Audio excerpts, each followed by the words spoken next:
Eu sou a Vanessa Correia, sou psicanalista. Para quem está chegando agora e não conhece a gente ainda, esse é o Lá Fora, um podcast sobre coisas do mundo atual pelo olhar da psicanálise.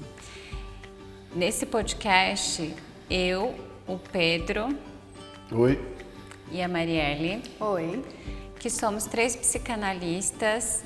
A gente tem uma formação pela Sociedade Brasileira de Psicanálise de São Paulo, que é uma associação ligada à IPA, que é a International Psychoanalysis Association, uma fundação que foi criada pelo Freud. Acho que é importante porque nem todo mundo que vai nos ouvir já nos conhece, né? Contextualizando um pouquinho.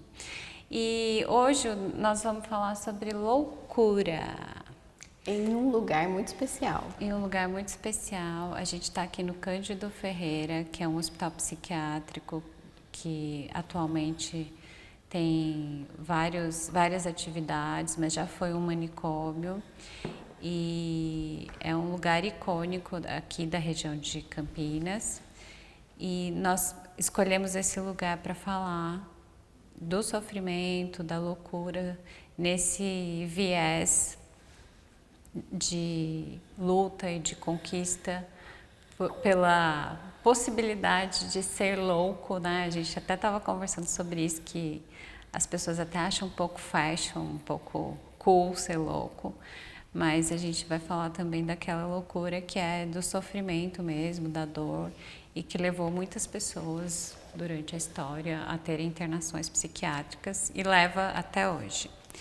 E aí, para começar, eu queria só trazer um trechinho desse livro aqui, O Perigo de Estar Lúcida, da Rosa Monteiro, só para a gente ter um estímulo de abertura e começar a conversar. Então, a Rosa Monteiro vai dizer o seguinte: meu pai, que era bem valente, me disse algumas vezes: o que mais me dá medo é a loucura. Nunca conversamos a respeito. Não lhe contei sobre meus pânicos e ele não acrescentou nada àquelas palavras. E agora lamento por isso. Eu escolhi esse trecho justamente por isso, porque normalmente as pessoas que têm medo não falam sobre isso. E nós gostaríamos de falar. Se tinha tanto medo, é de supor que alguma crise também o rondava. Embora talvez não, porque na verdade o que chamamos de loucura é algo que cria um pavor geral. Causa tanto medo e um medo tão irracional que as pessoas que sofrem de alguma doença são estigmatizadas e isoladas socialmente, o que piora de modo drástico a sua condição. Porque estar louco, já falei isso antes, é sobretudo estar só. É uma ruptura da narrativa comum, um afastamento da convenção social. Se eu dissesse agora que acabo de encontrar Lúcifer na escadaria, que ele fedia enxofre, que tinha pequenos chifres incandescentes como brasas, e que zombou de mim mostrando sua língua afiada, verde e bipartida, você ficaria horrorizado pensando que eu surtei. Mas se estivéssemos no século XII, você levaria a sério e diria: e o que é que você fez? Mostrou a cruz para ele? Como fugiu? Perguntaria. Então, eu achei esse trecho muito interessante, porque é simples, muito simples, mas ela está falando, primeiro, do isolamento ligado ao estigma da doença mental, e segundo, ao contexto. Então, o que é loucura hoje não era loucura no século XII, por exemplo. O que era loucura no século XII talvez não seja loucura hoje. Então, é um conceito móvel que vai sendo construído e pensado de acordo com as necessidades políticas, econômicas. E eu acho que isso também é um ponto de partida interessante para pensar.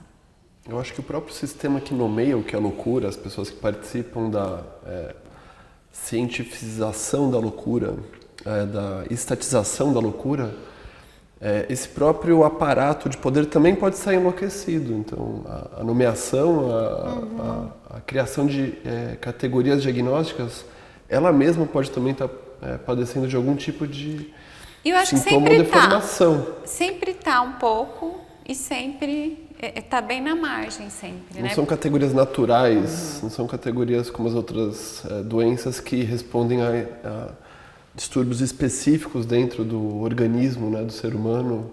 A gente está numa área que é mais complexa, talvez, do que narrar sofrimento baseado numa infecção por um micróbio que produz um determinado quadro, ou uma alteração orgânica do tipo proliferação de células cancerosas que vão produzir determinada outra coisa, uma síndrome genética que um erro lá de cópia dos genes vão levar a uma apresentação clínica.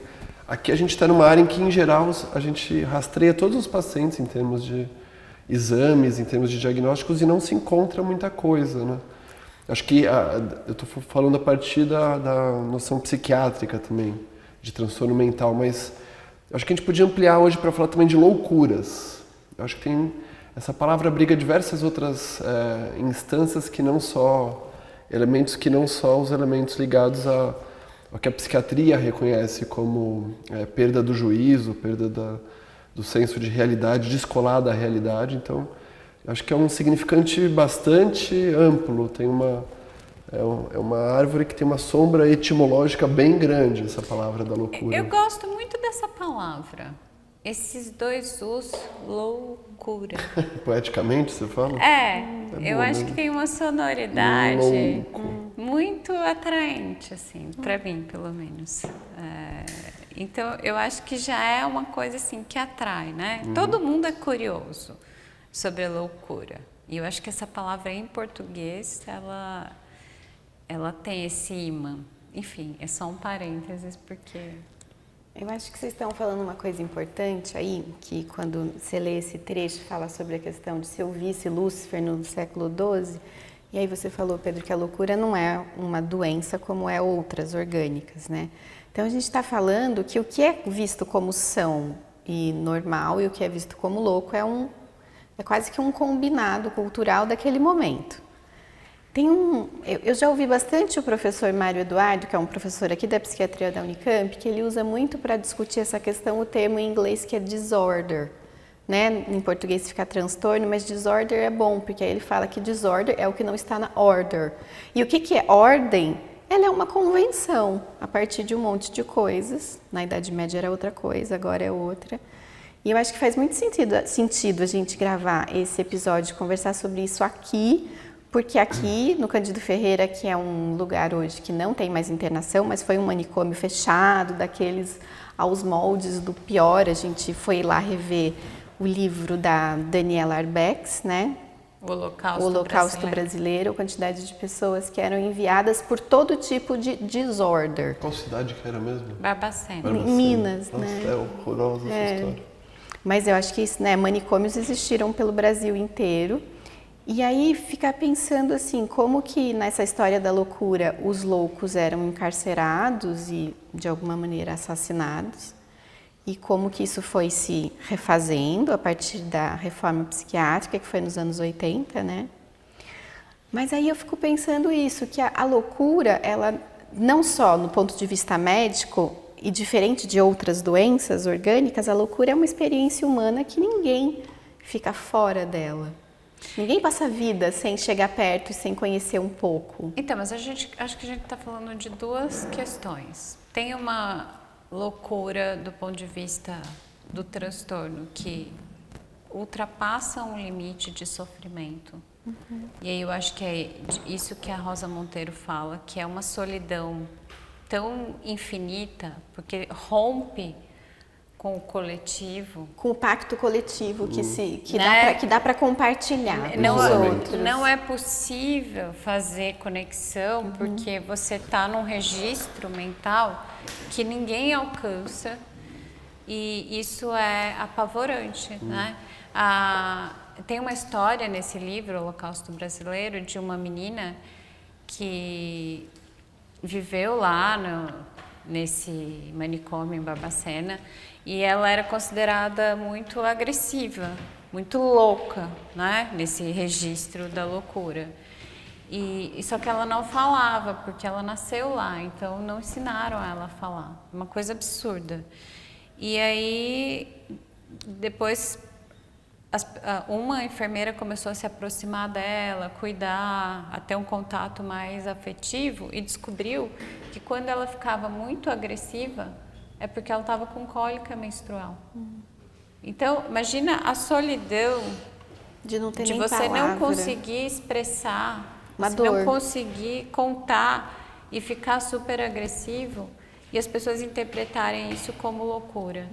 Eu acho que é um bom modelo, porque do ponto de vista da dor psíquica, às vezes a gente não tem recursos para expressar e para alcançar algum tipo de interlocução que aplaque de alguma maneira a dor, que alcance algum tipo de remédio no outro.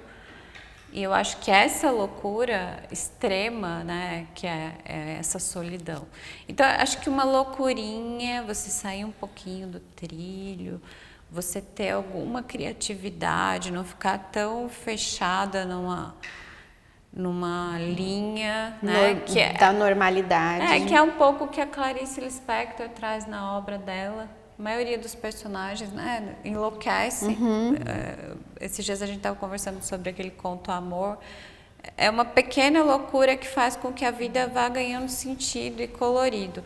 Mas aí tem essas duas coisas, né? Ou a gente está num extremo, ou a gente está falando de algo... É que eu acho que não são duas coisas, eu acho que são um caminho radical da mesma coisa.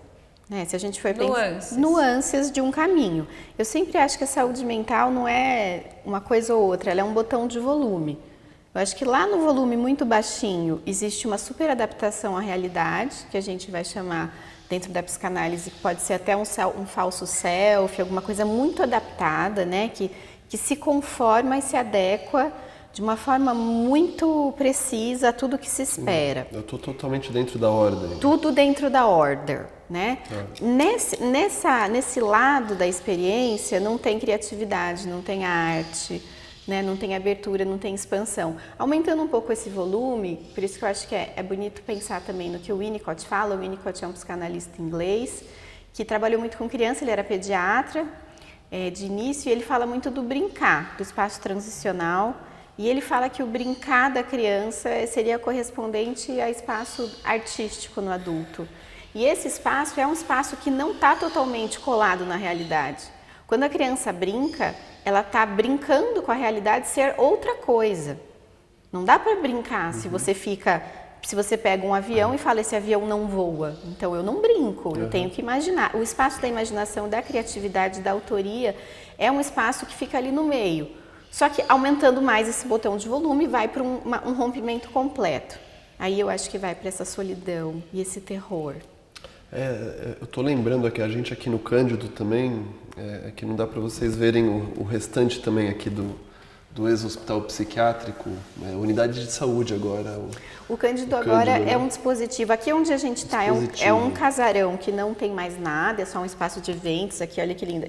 Para quem está nos ouvindo só no fone de ouvido, vale a pena ver a imagem desse episódio que tem aqui atrás a Nise da Silveira, num grafite super bonito. Tem que pedir para o Felipe Grimaldi depois olhar esse grafite. Isso. Mas esse tipo de dispositivo de saúde que a gente está me faz lembrar muito da residência de psiquiatria. Porque quando você é R1, você sai de uma faculdade de medicina onde você estava no pronto-socorro, lidando assim com pneumonia, diabetes, trauma, sala de emergência, e de repente você é colocado num hospital psiquiátrico enorme, com vários pacientes internados, bem menos do que historicamente já houve, mas eu lembro, por exemplo, de estar com a chave das enfermarias e fazer a ronda de plantão. Enquanto você vai andando à noite, todo mundo desliga a luz quando você cai à noite no hospital, todo mundo vai embora, só ficam os pacientes internados. A maior parte das luzes eram desligadas. Eu lembro dos gritos das pessoas da enfermaria. Uns gritos que cortavam o ar como se fosse faca cortando um queijo. E de uma sensação de um horror. Parecia que eu estava dentro de um cenário de filme de terror. Eu sentia muito medo. Quando eu comecei a circular mais por perto, mesmo por dentro, eu acho, dos órgãos internos do hospital psiquiátrico, lá do Instituto de Psiquiatria, e você tinha que ir lá e lidar com a loucura em si. Você ia ver pacientes com esquizofrenia em surto franco, ou algum paciente com mania psicótica grave. Você tinha que ir lá avaliar, tentar conversar, aquilo te perturba profundamente. Você tenta erguer algumas defesas que você pode ter com a pessoa. Depois você fica meio identificado com aquilo. Eu lembro de ir dormir e sonhar com os mesmos gritos que eu testemunhava quando eu estava acordado. Então, aquilo rompia a barreira do sono, do sonho, e vinha me pegar como se fosse um filme do Fred Krueger. Vocês lembram desse filme, A Hora do Pesadelo? O Fred Krueger era um demônio, um Lúcifer, que ele atravessava as barreiras do acordado e do dormir, né? Eu sonhava aquilo, eu sonhava que eu tinha sido chamado pelo plantão, e daí eu acordava, e daí no meio disso era um sonho e eu tinha sido chamado no meio do plantão mesmo. Era uma experiência um pouco enlouquecedora. E várias vezes de voltar para casa e tentar abrir a porta da casa com a chave da enfermaria psiquiátrica.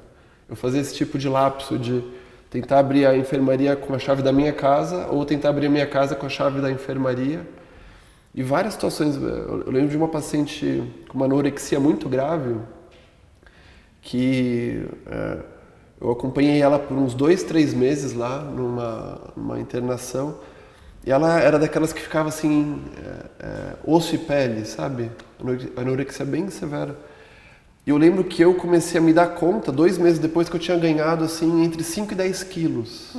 Porque eu saía do contato com ela, eu ia para a padaria que ficava perto do hospital. Comia alucinadamente. Quando eu comecei... E só percebi depois. Então a loucura, ela tem efeitos de volta em quem está vivendo com a pessoa que está... Quando eu atendi... Você enlouquece junto, né, desse ambiente. Então me vem muito essas memórias pesadas, porque acho que a gente ainda vai falar da loucura, a normose, o normótico também é uma loucura. Isso, se você está totalmente na ordem, isso é uma loucura. Mas acho importante marcar que existe de fato essa perda que a Vanessa está falando, de uma ruptura, uma fratura com qualquer tipo de ancoragem na vida, qualquer tipo de ancoragem familiar, simbólica, geográfica. Isso é muito grave, né? Uma coisa séria. Não é cool, não é engraçado. Depois se tornou, sei lá, acho que tem uma romantização também da loucura, mas essa loucurinha, essa gotinha. E eu lembro também lá do hospital, tinha um vitral, no hospital lá no IPQ tem um vitral, que é o Felipe Pinel cortando os grilhões das pessoas loucas. Quem é Felipe Pinel? Felipe Pinel ele é um psiquiatra, filho da Revolução Francesa. Então ele encampa muito o valor da liberdade, acho que principalmente da liberdade, porque ele luta contra o tratamento asilário, o tratamento manicomial. Ele se restringia a prender todo mundo num dado espaço. A pessoa que já estava isolada, ela era mais isolada ainda porque tinha esse tratamento que o Foucault denominava de disciplinar e higienista. Você limpava as ruas, assim como um lixeiro limpa as ruas da cidade, um manicômio limpava a ordem da cidade da loucura e prendia todo mundo em lugares como esse, que depois passaram pela reforma sanitária. E tem um quadro do Felipe Pinel, os loucos eles eram agrilhoados mesmo, ou pela cintura ou pelos membros. E o grande quadro é ele cortando esses grilhões e declarando, isso não é uma questão policial e não é uma questão religiosa e espiritual. Essa é uma questão de saúde, de saúde social. E daí se inaugura um novo tempo da reforma psiquiátrica, da luta antimanicomial também. Mas é muito dramático, a situação de loucura extrema é muito dramática, né? A gente também pode falar do contrário, acho que é isso que você está trazendo, Marielle, de como o excesso de ordem também pode ser enlouquecedor, né? É que eu estava lembrando, quando eu atendi na época da faculdade também, acompanhava grupo de anoréxicas, lá no HC em Ribeirão. E aí eu emagreci muito. E tinha isso no grupo, a gente tinha supervisão e cada um discutia como que você se relaciona com aquele sintoma, né? E aí eu fico pensando, na história da loucura, o que foi feito, né? Esse prédio que a gente está, ele bem a cara daqueles prédios. O Pedro acabou de citar o Foucault, que é um filósofo francês que falou sobre a história da loucura, entre outras coisas importantes. Mas eu queria não falar disso, que é meio clichê assim, mas não dá para não estar aqui e não pensar no Goffman, que é um sociólogo norte-americano, ele é sociólogo? Bom, Goffman falou sobre as instituições totais, que eram esse tipo, e as instituições totais, elas costumam ter um certo tipo de arquitetura que serve exatamente para o controle completo. Isso. Né, que são exército, manicômio, igreja, UTI, hospitais, alguns tipos de escola. Então, e essas instituições totais tinham como objetivo tinha como dispositivo de controle dessas pessoas que estavam ali dentro, por exemplo, a primeira coisa é uma espécie de retirada da individualidade. Então, os cabelos são cortados iguais, ou mesmo uniforme. Aqui, no Cândido, eu acho que quase todos os manicômios tinham o pátio dos pelados, o lugar onde os pacientes ficavam sem roupa. Né? Em Barbacena também tem no filme essas cenas. Então, tem essa ideia de que para você controlar a loucura e muitas outras coisas, exército funciona do mesmo jeito, eu acho que monastérios, né, conventos. Primeiro você tira essa característica mais individual, você põe um uniforme, né, homogeneiza essa questão meio que estética, que todo mundo fique igual. Mas por que foi feito isso? Fiquei pensando em você falando, Pedro, de todo mundo que já teve contato com pessoas loucas do ponto de vista psiquiátrico grave, sabe o quanto que isso é enlouquecedor junto. Perturbador. É muito perturbador junto. Ou você desce uma barreira que você não tem nada a ver com aquilo, você não se afeta minimamente, em negação. Mas é isso que o dispositivo manicomial fez, né? Então, socialmente, você pega aquelas pessoas, coloca dentro de um lugar e deixa longe. Isola. Mas, inclusive, os funcionários, os médicos... Enlouquecem. Toda a estrutura envolvida enlouquece. Né? Eu fiquei lembrando também, quando eu entrei no... você terminou seu raciocínio. Quando eu entrei na residência e me deram a tal da chave do hospital, e, tipo assim, sem muita orientação, vai lá, ó, paciente seu, quarto 43A, leito C, não sei o quê, vai lá, esses são seus pacientes, vai lá, evolui, medica e... dá um jeito. E faz o que você tem que fazer. Né? E assim, uma médica recém-formada, chegando no hospital psiquiátrico e recebendo a chave e os pacientes. Sim. Eu me lembro que eu entrava para evoluir na ala masculina, assim, 200 homens, e eu entrava e depois eu saía um pouquinho, ia no banheiro fora, né, do lado dos médicos, e chorava. Ia chorar um pouco. Eu chorava, aí lavava o rosto e voltava para continuar evoluindo. Mas assim, não era normal isso. Isso que eu fazia de chorar não era normal. As pessoas simplesmente iam automaticamente, faziam o que tinha que fazer. E eu achava tudo aquilo assim...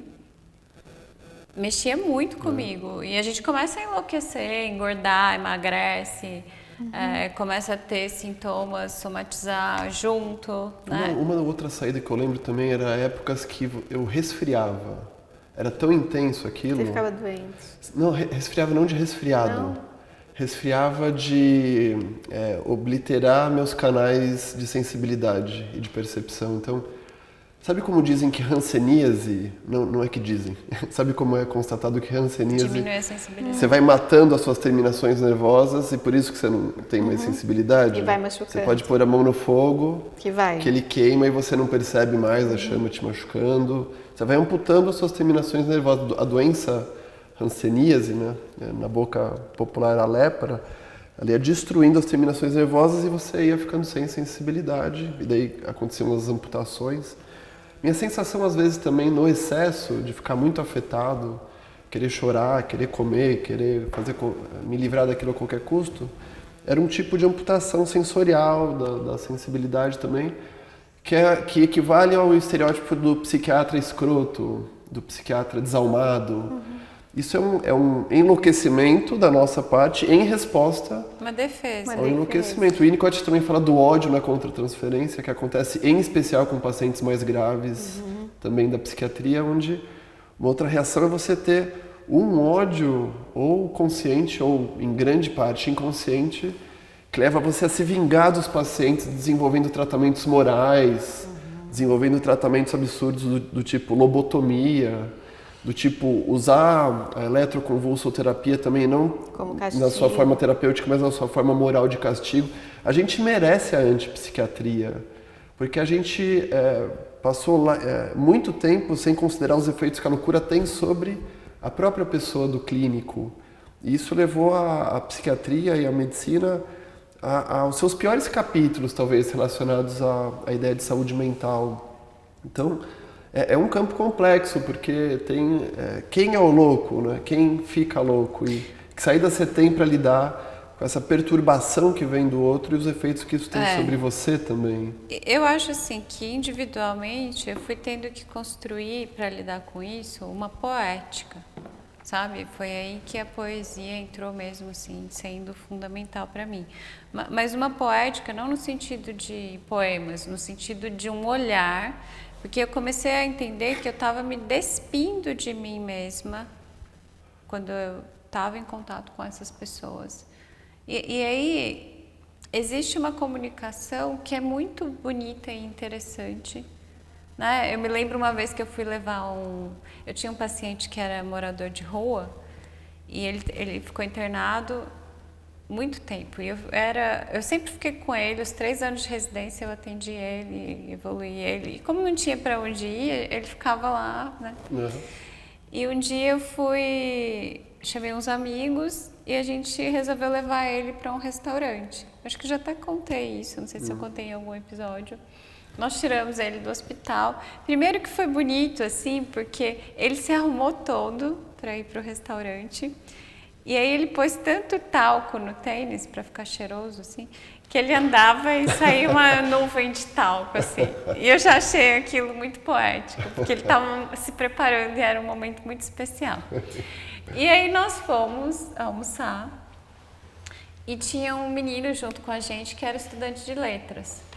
E aí ele falou assim, o paciente, nossa, não existe mais só médico e enfermeiro no mundo? Ainda existem estudantes de letras? Ele ficou séculos, né? Ele ficou séculos.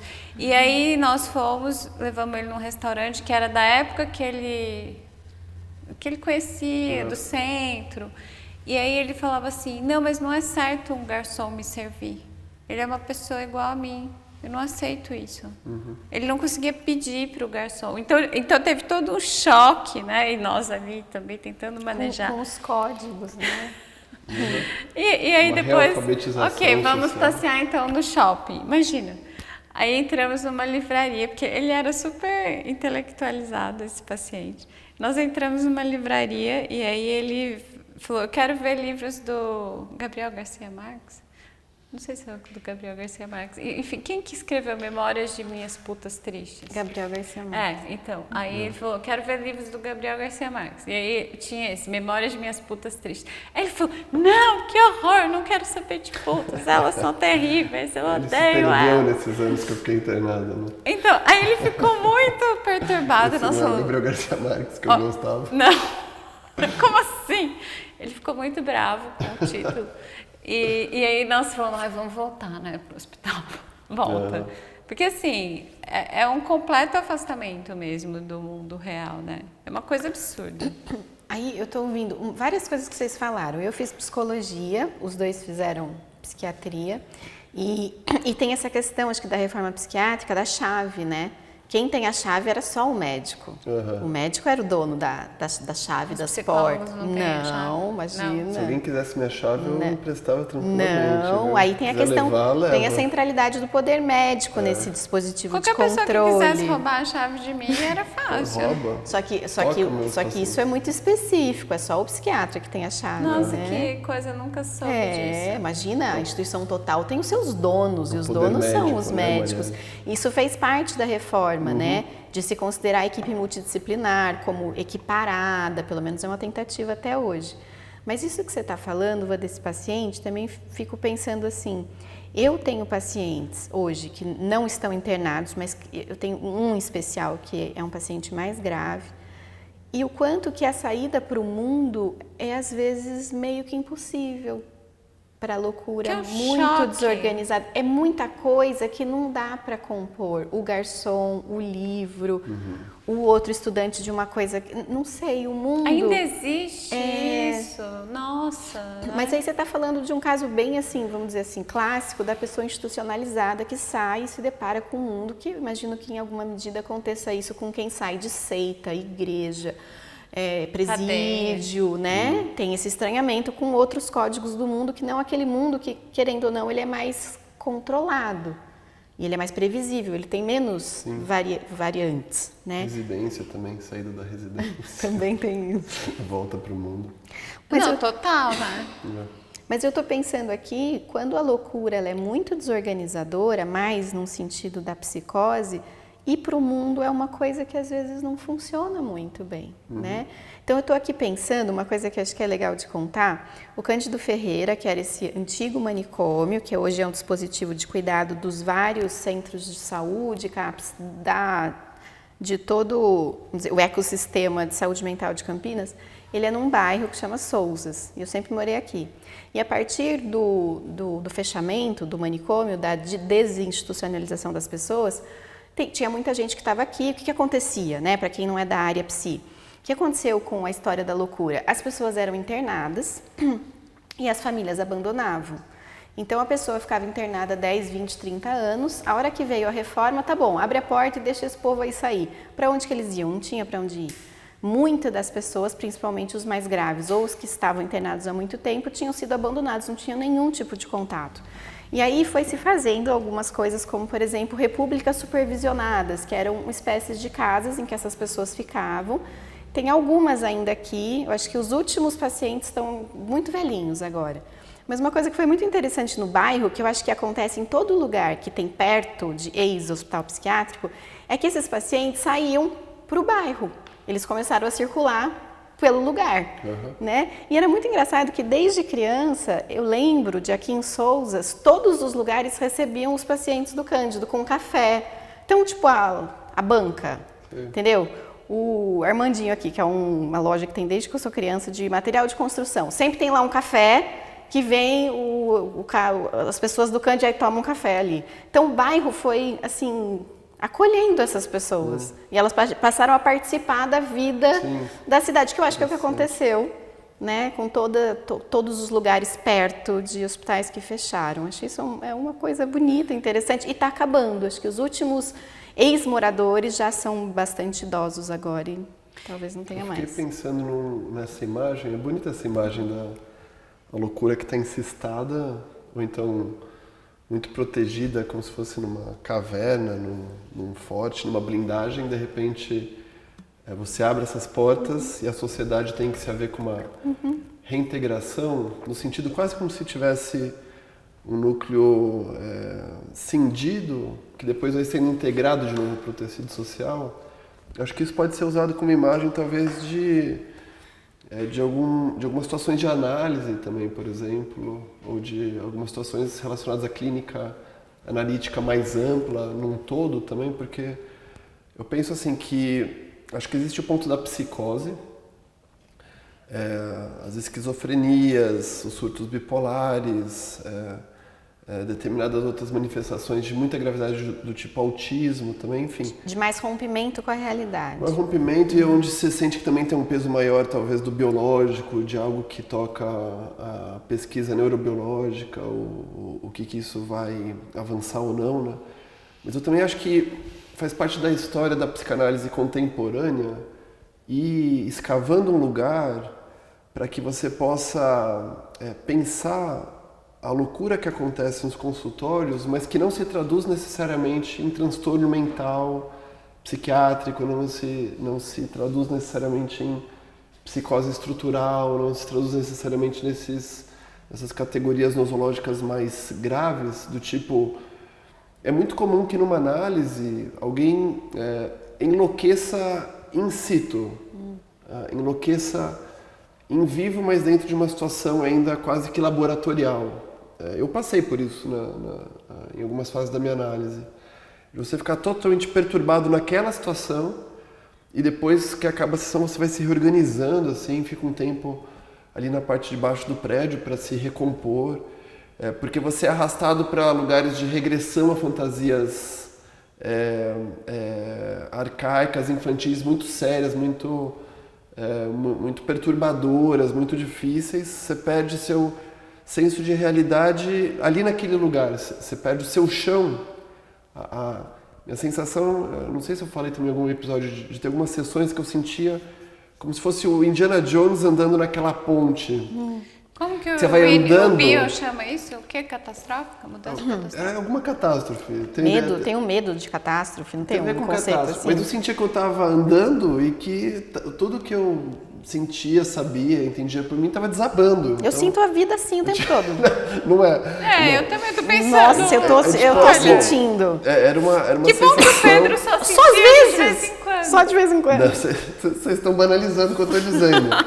Era mais sério que isso. Mas é uma situação circunscrita ao espaço da análise. Então, acho que a psicanálise foi também forçando, através dos seus teóricos, lugares para a gente pensar isso, não necessariamente como um lugar da medicina, não necessariamente como um lugar do hospital psiquiátrico, mas como um lugar da transferência, um lugar da regressão. Eu tive um analista que tentava forçar isso. Isso é uma E era loucura. muito violento. Então, E eu já tive situações de pacientes que quando eles chegam perto disso, eles param a análise. Porque eu acho que é algo importante, precisa acontecer, precisa chegar nesse momento. Acho que um dos primeiros que fala disso, de fato, é o Winnicott, com um texto de 55, 56, sobre outras formas da transferência. Não lembro como é que ele chama isso, mas ele fala que tem os lugares que não funciona o recordar e elaborar. Ele retoma o Freud no texto Repetir, Recordar, Elaborar, porque ele fala que tem algumas marcas inscritas que são pré-egóicas. São coisas tão antigas que você tem que mergulhar e primeiro vivenciar aquilo em primeira pessoa, mas repetir não no sentido que você repete um complexo que já está instalado como complexo minêmico recalcado. Alguma coisa que talvez anteceda, todas essas operações egóicas de recalcamento. Ele fala então você tem que viver uma coisa louca. Ele fala em depois reviver. integrando aquilo. Ele fala em reviver o trauma pela primeira vez. Eu acho isso lindo. Reviver o trauma pela primeira vez. Ele tem uma paciente que é a Margaret Little, que acontece isso com ela. Ela se torna tão doente numa dada fase do tratamento que ela não consegue mais gerir o dinheiro dela. Ela entrega na mão dele. Você não cuida da minha conta? E ele cuidou. Ele leva ela para internação psiquiátrica. Ele se torna ele misto busca, de analista com ela quebra um vaso com acompanhante terapêutico, é isso. Ela quebra um vaso da sala dele, ele fica bravo, sai da sala. É um e, negócio, uma paixão, assim. Entende? Não é uma esquizofrenia, assim, não se trata de uma situação que você interna. Hoje, acho que hoje essa mulher seria diagnosticada. Mas não, poderia, mas existem outros caminhos. Acho que isso que é interessante que a psicanálise contemporânea. Acho que a psicanálise ela contribuiu demais, assim, eu penso que profundamente, para amenizar o sofrimento dessas pessoas. Mas só para dar um laço, eu acho que essa é a metáfora. Quando isso acontece, é como se abrissem as portas de um lugar que era manicomial, mas deixa de ser manicomial, ressignifica a sua função, como aconteceu aqui no Cândido, e a sociedade vai ter que lidar com a loucura, com a disruptividade da loucura. E vai ter que achar formas de integrar, conviver com aqueles aspectos mais problemáticos, fora das normas, das convenções, que é o que acontece num bairro como esse que você estava contando, né, Mari? Que é o que acontece numa análise na melhor cenário, no sentido de que a gente a gente solta a nossa loucura, ela vai por aí, por todos os lados, e a gente vai tentar integrar ela e conseguir conviver com ela de alguma forma. Eu acho que nesse sentido a análise ela é muito revolucionária, no sentido de dizer assim, a loucura você não vai tentar nem extirpá-la com uma lobotomia, nem castrá-la quimicamente, ou nem prender num manicômio, mas tem uma amplitude da experiência humana que ela vai precisar caber de algum jeito. E eu acho que quem encara uma análise é a pessoa que ou está sofrendo muito, no geral a gente vai porque tem um sofrimento, mas tem também uma aposta de que é possível fazer esse caminho pela própria loucura. Sim, mas você tem que deixar surgir. Como a Vanessa falou, você fica forçando que a pessoa passe por isso, isso é uma loucura da pessoa que está atendendo, né? E eu acho que na literatura, no Brasil, quem melhor falou disso, na minha opinião, foi o Machado de Assis no Alienista. Machado de Assis escreveu Alienista quando? Por volta de 1900. Né? Ele 1800 e pouco, ele é contemporâneo do Freud. E ele traz essa questão, né? O psiquiatra vai internando os loucos, todos. Na Casa Verde. Até que ele interna a cidade inteira e por fim ele fala, não, quem tá louco sou eu. Sim. É uma sacada, né? Naquela época o Machado de Assis escreveu isso. Mas combina muito com o que a Marielle falou, que eu a primeira definição de Marielle saúde falou. mental do alienista, do Simão Bacamarte, é o perfeito equilíbrio das faculdades mentais. E daí não sobra ninguém. Aí ele vai pesquisando e internando. ninguém. Não tem perfeito equilíbrio interno. Daí ele muda. Bom, então é o contrário. Estatisticamente, se tem mais disso do que disso, então a saúde É não ter é o equilíbrio. desequilíbrio das faculdades mentais. Daí só sobra ele de louco. Porque ele é o único que tem o perfeito equilíbrio da razão. É uma crítica muito contundente Não, à é fantástico. à ditadura da razão, É né, sobre a vida. fantástico. E eu acho que o que a gente está falando, né? O Machado de Assis falou antes do Freud até. Ou de perto ninguém é normal. Outra. Não existe, né, outra esse normal. versão. Os pacientes não perguntam muito isso na análise? Será que existe alguém assim normal que não sente isso? E eu acho que quando você começou lendo o trecho do livro, né, eu fiquei pensando, a gente estava conversando isso antes de começar a gravar, que eu acho que a gente está o tempo todo, mesmo as pessoas consideradas sãs ou não psiquiatricamente loucas completamente, a gente está o tempo todo tentando localizar no coletivo se aquilo que a gente pensa, percebe, sente é compartilhável ou não é. Né? A gente está o tempo todo assim, não é? Faz sentido isso? Você está vendo do mesmo jeito que eu? Eu tô falando sozinho. Eu tô fazendo, ou é isso, eu tô vendo sozinho, porque se eu estiver falando sozinho, eu tô completamente louca. Mas então, eu acho que grande parte da nossa conversa com outro ser humano na vida inteira é isso.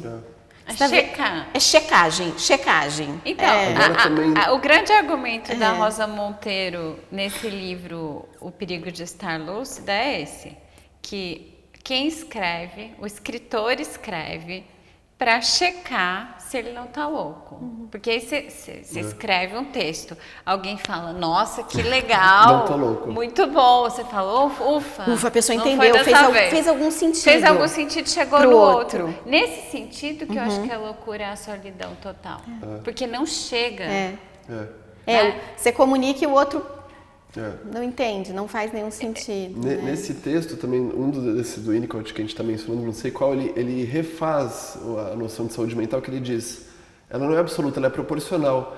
Saúde mental é ter alguém que te aguenta. É você arrumar laços com pessoas que aguentam suas perturbações. Nesse sentido, tem pessoas internadas que são menos graves do que outras pessoas que são até mais graves, mas que se arranjaram de uma maneira que chega no outro e que isso é aceito, isso tem espaço, né? Mas também isso devolve para uma coisa que a gente tinha falado lá no começo, que é a ideia contrária do excesso de normalidade, como alguém pode se perder Contar e uma se história. diluir na ordem e na norma, você não ter nenhuma outra área de loucura, uma área em que só você faz sentido e poucas pessoas vão achar que você faz sentido. Isso faz lembrar, tem um conto, não é um conto, é um livro, ou do Tolstói ou do Dostoiévski, que eu não sei de quem que é, que chama A Morte de Ivan Ilitch. Tolstói. É Tolstói? A Morte de Ivan Ilitch é um livrinho desse tamanho, mas que você nunca mais será o mesmo, assim, depois da leitura, porque é um cara completamente normal, alguém completamente adaptado à realidade, normal como adaptado à realidade externa. Então ele foi o filho que esperavam que ele fosse, ele foi o marido que esperavam que ele fosse, ele foi o jurista que esperavam que ele fosse, ele foi o burocrata que esperavam que ele fosse, ele foi... E de repente ele descobre uma doença, ele começa a ter um desconforto, eu acho que é o torácico, o abdominal, e aquilo vai se mostrando como algo que a gente entende hoje como câncer, como um processo tumoral. Ele vai carcomendo ele por dentro, ele vai ficando cadavérico, e a família, todo mundo evita ele, todo mundo entra numa negação, que não quer encostar nele, não quer lidar com ele, porque ele vem a significar a morte para toda aquela comunidade. Então ele vai ficando isolado, ele vai ficando como se fosse numa internação de uma pessoa só, mas blindado emocionalmente de todo mundo que está em volta dele. E ele começa a ter essa reflexão, ele falou assim, o que eu fiz com a minha vida? Eu levei a vida que a minha comunidade esperava que eu vivesse. Eu vivi a vida de uma maneira que os ideais que eu imagino que estão esperando de mim foram atendidos, mas eu não fui atendido de uma maneira mais íntima. Eu desperdicei meu tempo. Eu joguei fora a minha vida. E é uma morte anunciada. O livro chama A Morte de Ivan Illich. E você sabe o que vai acontecer. Deixa eu só fazer um Mas parênteses. acompanhar esse processo de alguém que desperdiçou sua vida diluída na normalidade é uma porrada muito bem dada. Assim, Dizem que foi esse livro que causou o divórcio da Sandy. Para. É verdade! Eu tô tentando fazer uma coisa séria. Não é possível que você vai emendar Ela essa falou, associação. Ela falou, eu vou morrer, não vou ficar aqui sendo a Sandy. o marido dela. Ah, falou, foda-se, vou fazer alguma outra coisa leu melhor da esse minha livro, vida. publicou no Não. Instagram, que ele Isso é estava uma lendo. fofoca cult, Aí logo em Vanessa. seguida eles se separou. divorciaram, porque ele falou, pô, Isso que é um vida. fanfic, isso de Não, alguém gente, mas que tu- fez. mas juro. Será? Não, mas é eu acho- verdade. Mas eu acho que todas as pessoas que se separam é por Ah, essa gente. razão. Todo mundo Talvez. leu Ivan Illich, então. Não, todo mundo fala, eu não vou fazer só o que esperam de mim, eu tenho que ter algum tipo de Não é compromisso possível, com o meu eu vou desejo. morrer. É, eu vou Ô, morrer gente, assim, mas não. A então. questão Não. aqui da solidão, vamos voltar. Mas Agora deixa falando sério. eu só completar um negócio aqui, que eu fiquei muito pensando, que eu acho que é uma ótima metáfora, que é um paciente que usa muito isso, que é a metamorfose do Kafka. pensei É isso, também. né? Porque a É a mesma metamorfose do coisa. Kafka é uma pessoa que se transforma num É o inseto. contrário disso, né? A gente sempre pensa na barata, mas não está escrito barata, mas é um isolamento do Não é o humano. contrário. Ué, É a mesma coisa. um cara totalmente incluído na sociedade versus um cara que virou um inseto e não pertence a mais Não, nada. mas o Mas Willett aí... ele vira do nada, igual o Willis. O Willett também, ele vai virando uma coisa que se Ele retira. vira Ah, aquilo. tá, Entendeu? entendi. Ele tinha um emprego. Ele se torna abjeto, vocês estão Isso. falando. Do Abjeto. nada, assim, ele acorda e... Ah, entendi. o Eles paralelo. têm essa Deixa- doença eu entendi. baratística. Deixa eu só contar uma história que é muito boa. Que é de uma amiga minha daqui, que ela atendia aqui. Ela atendia num CAPS, AD, aqui que é do Cândido, em Campinas. E ela tinha um paciente que era um usuário de droga, ficava na rua e usava muito crack. Uma época vinha, internava um pouco e tal. Aí, um dia, ela conversando com ele numa consulta, vendo medicação e tal, ele falou assim pra ela, doutora, mas a senhora, se eu tomar tudo isso aqui, que a senhora tá me mandando, eu não vou ficar assim igual a senhora, né? Aí ela falou, igual como? Ah, acorda, vem trabalhar, não faz nada mais da vida, depois volta, fala que tá cansado. Se a senhora falar que eu vou ficar assim, eu não tomo. Nossa. Muito bom! É. Essa questão da normalidade, Eu acho que o assim. Nietzsche falava, quem não tiver pelo menos metade ou um terço do seu dia para ele ou para ela, é um escravo. É uma situação que... Então, o meu filho falou isso essa semana. Ele falou assim, papai, você só trabalha e um dia você vai morrer. Por isso que o assunto Pega essa tá vendo? interpretação. Aí eu, Nossa senhora, queima a roupa. todo mundo assim, né? Oi? É, Ele tá refletindo sobre isso. é a finitude. Você não considerar a sua finitude é uma loucura. Você viver como se então, você fosse durar para sempre realmente. é uma loucura convencionada até socialmente. Agora, sobre essa solidão, eu só queria falar mais isso. Quando você entra dentro dessa solidão pela primeira vez junto com alguém e existe um encontro, talvez pela primeira vez, eu acho que isso é muito transformador. Você tá falando da Eu me análise? lembrei, pode ser análise, mas pode ser o psiquiatra também. Ou pode ser o amor, Ou pode ser o amor, ou pode ser qualquer pessoa. amizade. É, mas olha só, eu me lembrei de uma paciente que me chamaram no hospital clínico para falar, ó, tem uma paciente aqui, surto psicótico, precisa de uma internação psiquiátrica. Chama residente. Não, eu já era psiquiatra, Tá. foi depois da residência. E aí eu cheguei no hospital para atendê-la e era uma pessoa, estava lá na cama e ela falou assim para mim, olha, o delegado quer me matar. E ela não estava comendo, não estava dormindo. E todo mundo falava para ela, não tem nenhum delegado. Então ela não conseguia conversar com ninguém. E aí eu olhei para ela e falei assim, olha, é muito mal esse delegado. Por que ele quer fazer isso com você? O que aconteceu? Você acha certo isso? Vamos ver, vamos resolver isso Sei. juntas. Aquilo É, foi então. a primeira vez, né? E na condição de psiquiatra, não foi nem na condição de analista. Foi a primeira vez que ela fez assim. Sei. Alguém veio aqui comigo. Entrou dentro dessa solidão. Por isso que eu concordo com a Rosa Monteiro. É lá a ilha do O medo. que é isso, chamado né? de loucura e ela nunca mais teve internação psiquiátrica, essa pessoa. Porque depois que a gente começou a conversar com esse delegado, Ok, o que ele disse? O que ele está falando para você? Mas por que ele fala isso? O que está acontecendo? Isso foi se desfazendo. É o que o Sancho Panza faz com o Don Quixote. Sim. Vamos lá ver os gigantes, vamos lá. Cuidado, eu vou com você, não vai sozinho. Então, eu acho que isso é uma coisa que qualquer um de nós podemos fazer. Olhar para o ser humano e falar do que essa pessoa está falando. Eu lembrei você falando disso, porque a gente está falando da loucura, né, no dispositivo assim do cuidado com a saúde, mas eu acho que a loucura também, ela não é só a loucura de saúde mental, ela é a loucura da vida. E eu tô lembrando, vocês assistiram Fleabag? Você tá assistindo? Eu assisti. Você assistiu? Tem o discurso do padre, para quem não assistiu Fleabag... Ela é bem louca. Não é? Ela é muito louca. Fleabag é uma série da Amazon Prime, ela é incrível, ela escreve, ela atua, ela dirige, que é a atriz da série. E aí ela se apaixona muito por uma pessoa que é um padre, e aí tem um discurso dele no casamento do pai, que é tão bonito, ele fala assim, o amor é terrível, o amor te desorganiza, ele te deixa... O amor te enlouquece, por isso que ninguém quer passar por isso sozinho.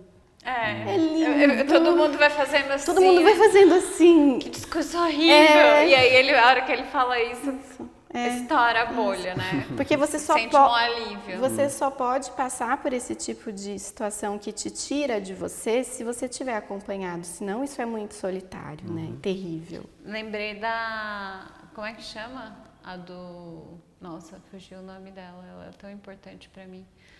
Do Rodin, Camille Claudel. A Camille Claudel, né? Ela passou pelo amor sozinha, ele abandonou completamente E ela. Enlouqueceu completamente. E ficou no manicômio até morrer, né? Até morrer, e ela com um dom e uma capacidade artística e uma sensibilidade. Essa história da Camille Claudel, acho que vale a pena, quem não conhece, ir atrás. Uma escultora que foi companheira do Rodin em algum momento, né? Tá lá todas as esculturas dele. Ele nunca teve, assim, um respeito, uma consideração real por ela, né? Ela enlouqueceu? Sim, e morreu. E morreu no manicômio. Sério? Ela ficou, tipo, 20 anos. Não lembrava dessa história. Quantas histórias dessas, né? Quantas Camille Claudel Muitas. que foram para manicômios. Isso também é uma história. A amante indesejada que engravida, a esposa que também... Nesse sentido, eu achei interessante, tem uma discussão aí, né, sobre... feminino, você tá trazendo. Quantas... Acho que é um tema também. Nossa, eu acho que quase todas as histórias desses homens famosos tem uma amante que se matou no meio do caminho. Né? Tem um monte dessas histórias. E uma coisa que eu achei engraçada... Nossa, eu tava lendo a história da Silvia Plath. Meu Deus. É horrível, é terrível, né? Tem um filme dela. Mas eu tava pensando, tem o Pobres Criaturas, o filme que saiu agora, ganhou Oscar e tal. Tem uma discussão, gente falando que é um filme feminista, gente falando que não. Mas é interessante porque ele enlouquece, né? Ele vai internado no manicômio de paixão por ela. Eu não vi. Nunca tem isso do lado masculino. E ela, tipo, não tô afim mais de você. Ela enlouquece ele. Tem umas cenas que ela fala assim, eu não sei como eu me senti atraída por você. E ele enlouquece. Enlouquece, vai pro manicômio, vai internado. É a inversão. Bom, gente, eu acho que a loucura vai nos fazer enlouquecer e deixar esse episódio muito longo. Acredito Quanto tempo tem que já estamos perdi o tempo. Estouramos o tempo da sessão. E a gente queria... Vejo vocês daqui 15 dias, porque agora a nossa análise está mais espaçada. E a gente queria agradecer, assim, pessoalmente a Sandrina, que é a coordenadora aqui do Cândido, por ceder esse espaço. Obrigada. E agradecer a nossa equipe técnica, Júlia Bravo, Calico, Beatriz e o Nick. E o nosso sempre amado e adorado Daniel Nishida. Obrigada, editor de áudio. Até daqui 2 semanas, gente. Tchau. Tchau, pessoal. Fecha com o Maluco Beleza do Raul. Vou ficar.